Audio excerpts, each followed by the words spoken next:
Thanks, everyone, for listening to DoD Contract Academy podcast today. So, retired Colonel LOUIS ORNDORFF, how are you today, sir? Doing great. How are you doing? I'm doing awesome. So we served together, right? Saudi Arabia. We were in a band together, right? You played bass in our band. Yeah, you were teaching me how to play bass. Let's put it that way. Well, you picked it up. You picked it up really, really quickly. Who's LOUIS ORNDORFF? You know, where'd you go? And actually graduated from a very small town called Bliss, Idaho.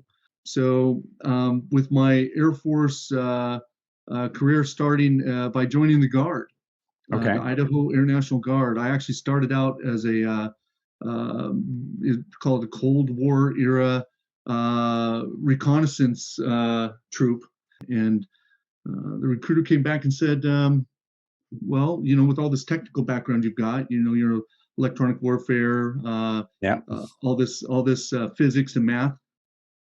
I would say it's really fascinating to work in the government space, you know, in the public sector space.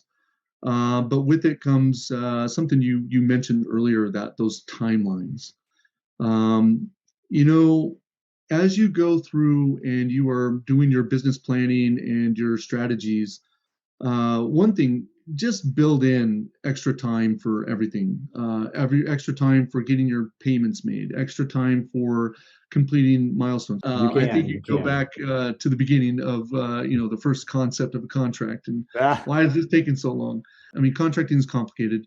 Acquisition is lucrative, and there's some really good things to do out there. But the train doesn't necessarily roll on your time frame. See some of the programs we have available.